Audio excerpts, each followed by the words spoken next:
مولانا علی مینگل کے بیان سننے کے لیے چینل کو سبسکرائب کریں اور نوٹیفیکیشن کو آن کریں۔ اعوذ باللہ من الشیطان الرجیم، بسم اللہ الرحمن الرحیم۔ قل اوحی الی انہ استمع نفر من الجن فقالوا انا سمعنا قرآنا عجبا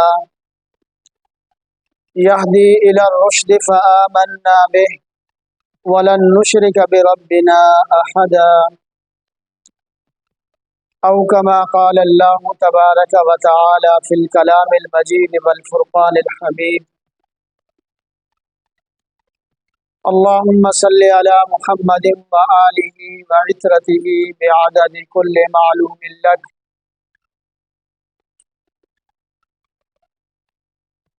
میرے محترم سامعین، سورہ جن کی 2 آیات آپ کے سامنے تلاوت کی ہے۔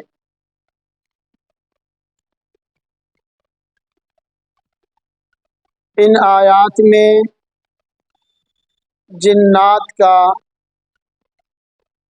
قرآن سننا،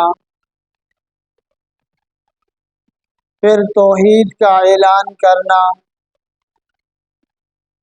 اور شرک سے بیزاری کا اعلان کرنا ثابت ہے۔ اللہ تبارک و تعالی نے انسانوں کی پیدائش سے پہلے اپنی عبادت کے لیے جنات کو پیدا کیا۔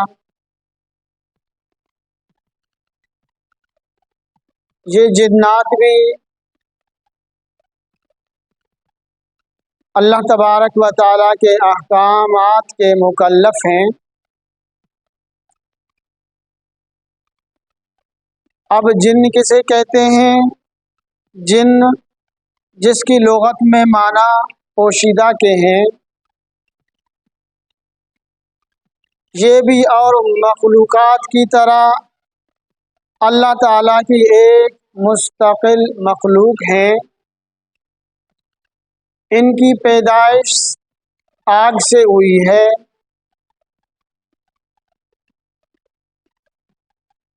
جس طرح انسانوں کی اول پیدائش اللہ تبارک و تعالیٰ نے مٹی سے کی، تو جنات کی پیدائش آگ سے ہوئی ہے۔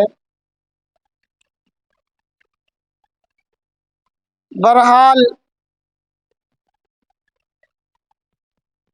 انسانوں کے نظروں سے یہ غائب ہوتے ہیں، انسانوں کو نظر نہیں آتے۔ اس لیے نظر نہ آنے کی وجہ سے فلسفیوں نے، نیچریوں نے، دہریوں نے ان کے وجود کا انکار کیا،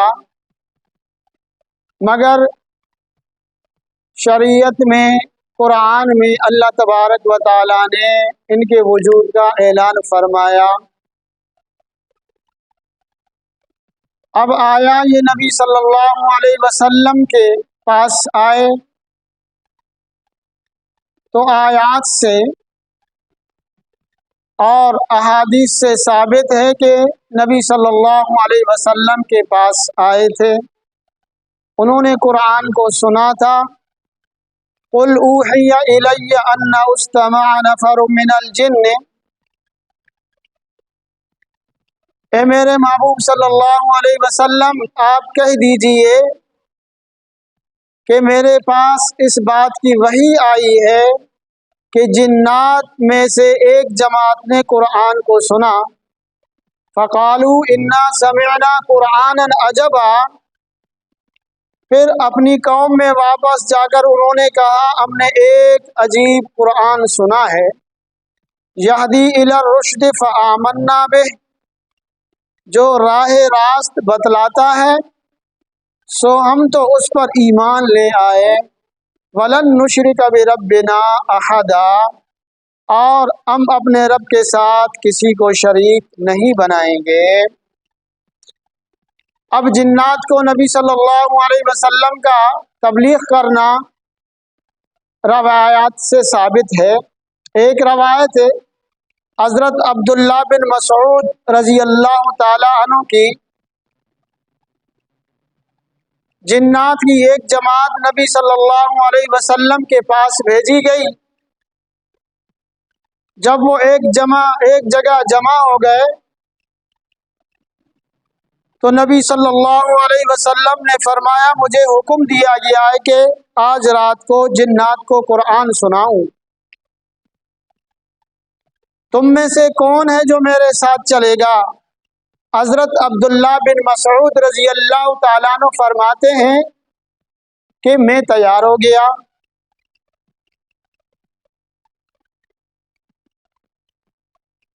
حضرت عبداللہ بن مسعود رضی اللہ تعالیٰ عنہ فرماتے ہم چلے۔ نبی صلی اللہ علیہ وسلم ایک گھاٹی میں پہنچے، پھر نبی صلی اللہ علیہ وسلم نے میرے ارد گرد ایک لکیر یعنی حصار کر کے حکم دیا کہ اس کے اندر بیٹھ جاؤ۔ حضرت عبداللہ بن مسعود رضی اللہ تعالیٰ عنہ کہتے ہیں اس لکیر کے بیچ میں بیٹھ گیا۔ پھر نبی صلی اللہ علیہ وسلم نے فرمایا اے عبداللہ جب تک میں آپ کو نہ بلاؤں نہیں آنا، باہر نہ نکلنا۔ یہ حکم دے کر آپ صلی اللہ علیہ وسلم آگے چل دیے اور قرآن پڑھنا شروع کر دیا۔ حضرت عبداللہ بن مسعود رضی اللہ تعالیٰ عنہ فرماتے ہیں کہ میں نے دیکھا گدھوں کی طرح وہ پرندہ جو مردار کھاتا ہے جسے ہم گدھ کہتے ہیں، ان گدھوں کی طرح کچھ جانور تیزی سے اترتے آئے۔ اسی کے ساتھ مجھے سخت شور و غل بھی سنائی دیا، آوازیں سنائی دی۔ مجھے حضور صلی اللہ علیہ وسلم کے متعلق فکر ہوئی۔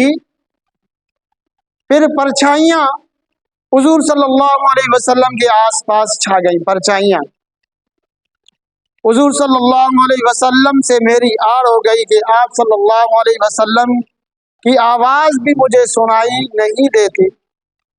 کچھ دیر کے بعد بادل کے ٹکڑوں کی طرح ٹکڑیاں بنا کر جانا شروع ہو گئے، اور فجر کے وقت رسول اللہ صلی اللہ علیہ وسلم فارغ ہو کر میرے پاس تشریف لائے اور فرمایا تم سو گئے؟ میں نے عرض کیا یا رسول اللہ صلی اللہ علیہ وسلم نہیں۔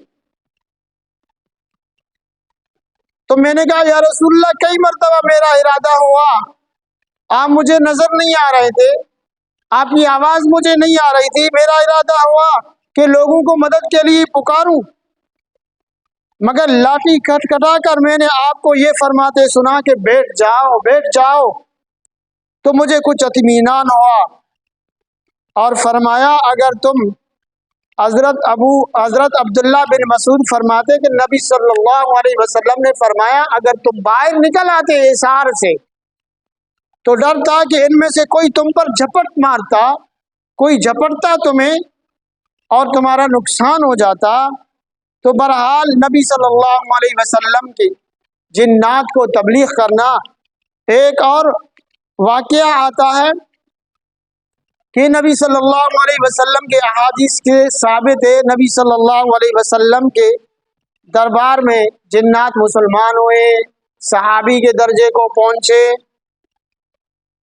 حضرت شاہ عبدالعزیز صاحب محدث مفسر دہلوی رحمۃ اللہ علیہ، کون؟ حضرت شاہ عبدالعزیز محدث مفسر دہلوی رحمۃ اللہ علیہ نے اپنی کتاب فتح العزیز میں بہت سارے واقعات صحابہ کرام اور محدثین سے جنات کے رسول اللہ صلی اللہ علیہ وسلم کے خدمت میں حاضر ہو کر ایمان لانے کے نقل فرمائے ہیں۔ ان روایت میں ایک عجیب و غریب روایت جو ابلیس کے پڑ پوتے کی ہے وہ یہاں میں آپ کو بتا رہا ہوں۔ حضرت شاہ صاحب لکھتے ہیں کہ عقیلی اور بیہقی اور حضرت ابو نعیم نے حضرت امیر المومنین عمر فاروق رضی اللہ تعالیٰ عنہ سے روایت کی ہے کہ حضور صلی اللہ علیہ وسلم کے ساتھ ایک دفعہ میں چلا۔ ایک روز ہم حضور صلی اللہ علیہ وسلم کے ساتھ تہامہ پہاڑ پر بیٹھے تھے کہ یکایک ایک بوڑھا آدمی ہمارے سامنے آیا، اس کے ہاتھ میں لاٹھی تھی، لاٹھی کے سہارے پر چل رہا تھا۔ وہ نبی صلی اللہ علیہ وسلم کے سامنے آیا اور سامنے آ کر حاضر ہوا اور اس نے ہمیں سلام کیا، تو نبی صلی اللہ علیہ وسلم نے فرمایا اس کی آواز تو جنوں کی طرح ہے۔ پھر نبی صلی اللہ علیہ وسلم نے اس سے پوچھا تم کون ہو؟ نبی صلی اللہ علیہ وسلم نے اس بوڑھے آدمی سے پوچھا تم کون ہو؟ اس نے عرض کیا کہ میرا نام حامہ ہے۔ میرا نام کیا ہے؟ حامہ ہے، اور میں ہیم کا بیٹا ہوں، اور ہیم لاکیس کا بیٹا ہے۔ ہیم کس کا بیٹا ہے؟ لاکیس کا بیٹا ہے، اور لاکیس کس کا بیٹا ہے؟ ابلیس کا بیٹا ہے۔ آپ نے فرمایا کہ ابلیس کے اور تیرے درمیان 2 پشتے ہیں، بتلا تو کہ تیری عمر کتنی ہوگی؟ یعنی وہ جو بوڑھا آدمی تھا وہ تھا جن، وہ ابلیس کا جو شیطانوں کا بانی ہے، سربراہ ہے، تو اس کا پڑپوتا تھا۔ نبی صلی اللہ علیہ وسلم نے فرمایا تمہاری عمر کتنی ہے؟ اس نے کہا اللہ کے نبی صلی اللہ علیہ وسلم جتنی دنیا کی عمر ہے، جتنی دنیا کی عمر ہے، دنیا کی عمر سے تھوڑی سی کم میری عمر ہے۔ پھر اس جن نے کہا کہ جس دن آدم علیہ السلام کے بیٹے قابیل نے حابیل کو قتل کیا، میں چند برس کا چھوٹا بچہ تھا، میں پہاڑوں پر دوڑتا تھا، پہاڑوں پر چڑھتا تھا، لوگوں کے دلوں میں وسوسہ ڈالتا تھا، اور میں غلہ اناج وغیرہ چوری کرتا تھا۔ پھر نبی صلی اللہ علیہ وسلم نے فرمایا تیری جوانی تو ایسی ہے، اور تو بڑھاپے میں تو ویسا ہے، جوانی میں تو شرارتی ہے اور بڑھاپے میں تو ویسا نظر آتا ہے۔ تو نبی صلی اللہ علیہ وسلم نے فرمایا تو بہت برا ہے۔ تو اس نے کہا یا رسول اللہ صلی اللہ علیہ وسلم مجھے ملامت مت کیجیے، اس واسطے کہ میں اب توبہ کرنے آیا ہوں۔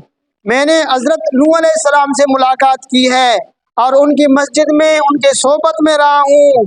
پہلے میں نے ان کے ہاتھ پر توبہ کی تھی اور 1 سال ان کی مسجد میں رہا ہوں، اور حضرت ہود اور حضرت یعقوب اور حضرت یوسف علیہ السلام کی صحبتوں میں رہا ہوں، اور حضرت موسیٰ علیہ السلام سے میں نے ملاقات کی ہے اور ان سے توریت سیکھی تھی، اور ان کا سلام حضرت عیسیٰ علیہ السلام کو پہنچایا تھا، اور عیسیٰ علیہ السلام سے بھی میں نے ملاقات کی تھی۔ عیسیٰ علیہ السلام سے فرمایا تھا، عیسیٰ علیہ السلام نے مجھے کہا تھا کہ اگر محمد صلی اللہ علیہ وسلم سے ملاقات کرنا تو میرا سلام محمد صلی اللہ علیہ وسلم کو عرض کرنا۔ یا رسول اللہ، اے اللہ کے نبی، میں وہ امانت، میں عیسیٰ علیہ السلام کا سلام جو میرے پاس امانت تھی وہ آپ کے پاس لایا ہوں۔ اور پھر اس نے خواہش ظاہر کی، کس نے؟ ابلیس کے پڑپوتے نے نبی صلی اللہ علیہ وسلم سے خواہش ظاہر کی کہ آپ بھی مجھے کچھ قرآن سکھائیں۔ پھر نبی صلی اللہ علیہ وسلم نے سورہ واقعہ، سورہ مرسلات، اما یتساءلون، سورہ اذا الشمس کورت، سورہ اخلاص، سورہ فلق، سورہ ناس، نبی صلی اللہ علیہ وسلم نے ان کو پڑھایا۔